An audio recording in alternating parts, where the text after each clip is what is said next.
오늘이 낮과 밤의 길이가 같아지는 춘분입니다. 이젠 진짜 봄이 왔습니다. 네. 그런데 이 도시와는 달리 농촌은 지금 농사 준비로 한창 바쁘실 것 같아요. 네, 그렇죠. 이제 본격적인 농사철이 시작됐는데요. 그런데 최근 북한 김정은 위원장은 특히 농업 부문에서 큰 문제가 있다고 대놓고 지적했습니다. 네. 어떤 내용인지 알아보겠습니다. 함께 하실 두 분 모셨습니다. 어서 오세요. 안녕하세요.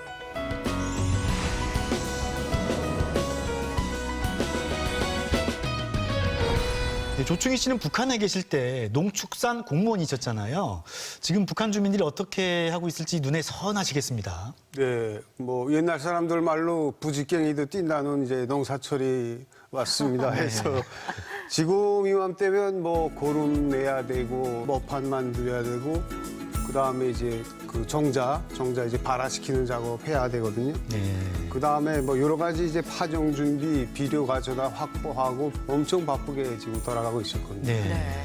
북한뿐만 아니라 우리도 아무래도 지금이 이 한 해 농사를 결정짓는 아주 중요한 시기겠죠, 박사님? 예.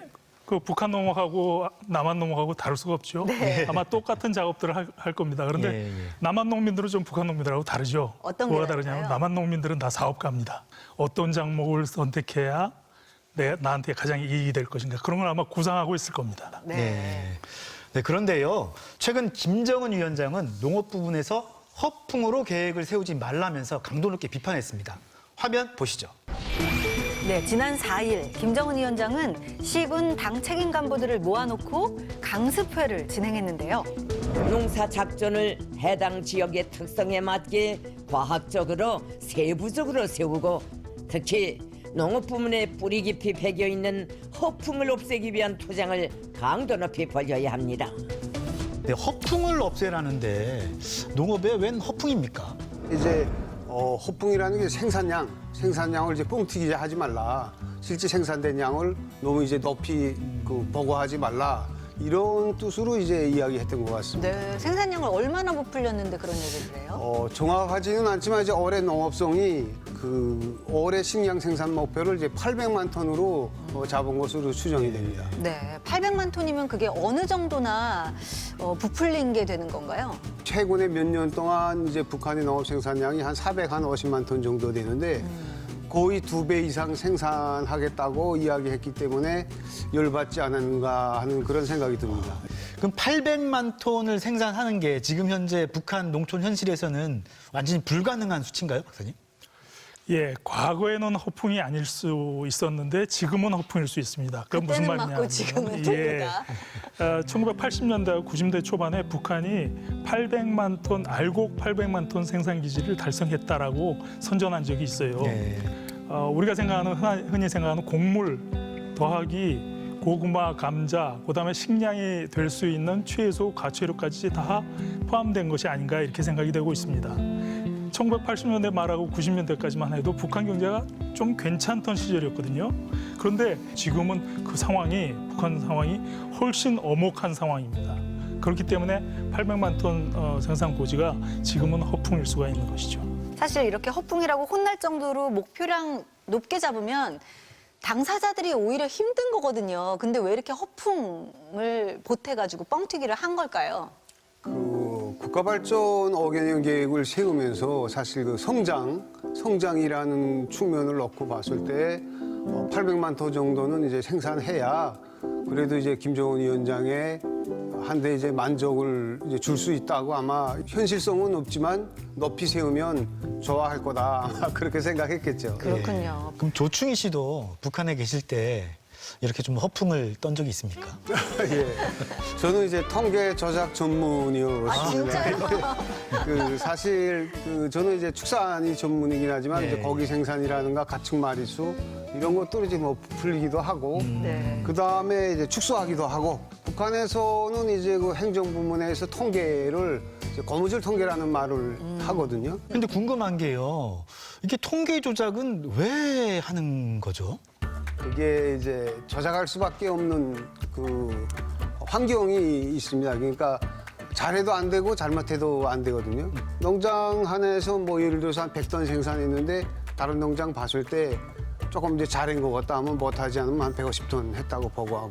근데 실질적으로 많이 했다고 하면 또 국가에서 많이 빨아가야 되니까 내가 챙겨갈 수 있는 목들을 또 이제 생각을 해야 돼요. 그래서 그런 경우에는 실제 100톤 생산하고도 한 70톤, 80톤 생산했다고 보고하고 네. 지금 말씀하신 건 통계 수치를 좀 낮추기도 한다는 거네요. 높게 잡는 그렇죠. 것. 예, 높이기도 하고 상황에 따라서는 낮추기도 하고. 네. 이렇게 예측치가 맞지 않았다고 해서 통계 자체가 왜곡됐다고 김정은 위원장이 막 허풍 떤다 이렇게 혼낼 것까지는 없는 것 같은데 왜 그런 건가요? 근데 저는 혼낼 것 같은데요. 아, 그러세요? 북한은 계획 경제예요. 네. 그러니까 모든 통계가 맞물려 돌아갑니다. 그 중에서 어떤 한 통계가 좀 왜곡되거나 과장되면 다른 통계조차도 다 맞물려서 과장 왜곡되게 마련이고 경제개혁 자체가 무산되죠. 그런 문제가 있기 때문에 아마 이러한 것을 질타하지 않았나 그렇게 네. 생각이 됩니다. 생각을 해보면 통계 자료가 정확해야 뭐 계획도 제대로 세우고 뭐 북한을 체제 유지하려는 데 도움도 되고 그럴 것 같긴 합니다. 그렇죠. 근데 김 위원장 질책 이후 북한 방송에서는 농업부문 일꾼들이 스스로 과오를 비판하는 내용의 방송이 잇따라 보도됐습니다. 알곡 소출을 높이지 못한 원인이 뭔가 이거부터 찾았습니다. 문제는 지력부터 높이지 못한 데 있습니다. 호풍을 치면서 계획된 수량을 내지 못하고 있는 것은 없는가? 정말 자책도 컸고 지난 시기 농사를 놓고 많은 토해도 했습니다. 이 경험주의를 뿌리보아야 되겠다. 이걸 목표로 내세웠습니다. 올해 북한의 식량 생산량이 어느 정도 될지 예측이 가능할까요? 정확하게 예측은 불가능하겠습니다만 그래도 예상은 해볼 수가 있겠죠. 아무래도 대북 제재가 2016년부터 지속돼 왔고요. 네. 작년에 코로나 때문에 봉쇄가 됐어요. 국경 봉쇄. 근데 농업 생산에서 북한에서 농업 생산에서 가장 중요한 게 화학 비료입니다. 대개 중국으로부터 수입인데 이 화학 비료의 수입이 작년 올해 급감했습니다. 급감한 정도가 그게 뭐 20-30% 감소한 정도가 아니고 10분의 1 정도로 줄었어요. 그렇다면은 이 화학 비료 투입제가 부족하면은 아무래도 식량 생산성이 굉장히 떨어지게 마련입니다. 만약 기상 상황이 올해 괜찮다면 좋다면 북한이 지금 투입제 부족에도 불구하고 예년 수준으로 생산이 가능하지 않을까 싶은데 450만 톤 정도요. 근데 기상사정까지 작년과 같이 나쁘다면 많이 떨어지겠죠. 북한에서 인심난다 이런 말도 있잖아요. 네, 북한 그러게요. 입장에서는 상당히 좀 심각할 것 같습니다. 네. 근데 식량난 하면 이 1990년대에 고난의 행군 시절을 빼놓을 수가 없잖아요. 맞습니다. 그때 그 시절 김정일 위원장도 농업부문 일꾼들을 크게 꾸짖었다고 합니다. 네, 김정일 위원장이 1996년 김일성 종합대학에서 한 비밀 연설이 입수돼서 당시 화제가 됐었는데요.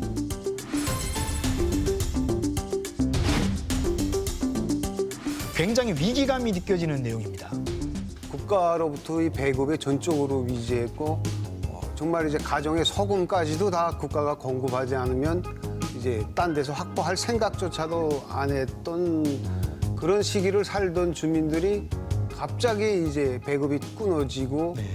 여기저기서 사람들이 죽어나가고 정말 그때 이제 식량 때문에 어려웠던 거 생각하면 아직도 이제 자다가도 이제 식은땀이 쫙쫙 나고 납니다. 네. 지금 이 고난의 행군 시절 얘기를 하는 이유가 일각에서는 지금 상황이 그때 상황과 비슷한 거 아니냐 하면서 비교를 많이 하기도 합니다. 어떻게 보십니까? 조충희 씨는. 그때는 이제 식량 가격이 거의 단번에 이제 30-40배, 100배까지 이제 뛰어올랐거든요. 그러니까 국정 가격에서 거의 이제 그렇게까지 뛰어올랐는데 지금은 시장이 있기 때문에 그것은 이제 충분하게 저조를 이제 하고 있고요. 전반적인 상황을 놓고 봤을 때 이제 기상 상황이라든가 농업 환경이라든가 이런 것들이 그때에 비해서 더 좋아진 것은 거의 없어요. 지금 현재 상황은 조금 다른 것 같아요. 좋은 점도 있고 나쁜 점도 있습니다. 우선 좋아진 점은 경험이 있다는 거예요. 충격에. 그러니까 시장이 발달됐고 그래서 분배나 배급이 부족하더라도 시장이 그 충격을 완화할 수 있고 나빠지는 측면도 있습니다. 그때 없던 대북 제재가 있어요. 1990년대 고난행군 시기는 북한을 국제사회가 도와주려고 애를 썼습니다. 근데 지금은 오히려 대북 제재가 강화되고 있는 거죠. 그러니까 북한이 더 어려울 수도 있고 네. 코로나라는 그런 그 팬데믹 현상으로 인한 그 봉쇄 이것이 또 있죠. 그러니까 과거보다 좋은 점도 있지만 훨씬 더 어려운 국면일 수도 있다 이렇게 생각됩니다. 네. 네, 그렇다면 김정은 위원장이 허풍 떨지 말라라는 표현까지 써가면서 그 농업부문의 왜곡된 통계 관행 또 문제점을 이렇게 강하게 비판하고 있는데요. 이렇게 하면서 이루고자 하는 거는 뭘까요? 정부가 관리하는 이런 측면들이 시장이 형성되면서 많이 이제 줄어들었습니다. 그래서 계획적인 경제라고는 하지만 시장을 통해서 쌀이라든가 옥수수가 이제 광물이 유통되면서 어떤 가격으로 얼마나 어떻게 누가 이런 이제 그 통계적인 숫자가 전혀 이제 잡히지 않고 있는 게 지금의 현실이고 여러 가지 그 고민들이 있는데 갑자기 이제 막 그 말도 안 되는 목표가 들어오니까 그것을 좀 이제 해결하면서 좀 더 현실적으로 생각하고 상황을 놓고 봐서 최대한 우리가 우리 힘으로 생존할 수 있는 그런 것을 좀 해보자. 아마 김정은 위원장이 이런 목적이 아니겠는가 하고 생각을 해봅니다. 그 농업이 실패한 것에 대한 인정과 반성 측면도 있지만 또 의도된 것도 있다고 보여져요. 뭐냐면 어떤 자극을 농업기관이나 농민한테 줘서 동기를 유발시키기 위한 그런 목적, 의도된 목적도 분명히 있다고 생각이 됩니다. 그런데 문제는 김정은의 비판 이것이 관료주의적 질타에 지금 의존하고 있어요. 네. 그 질타로 해결될 문제는 아니거든요. 결국은 개혁과 개방이 경제 전반에 수반되어야 이 문제가 근본적으로 해결될 수 있다고 생각합니다. 네. 다음 시간에는요, 북한이 농업 생산량을 늘리기 위해서 어떤 노력들을 펼치고 있는지, 또 그 한계는 뭔지 알아보겠습니다. 네, 오늘 도움 말씀 고맙습니다. 감사합니다.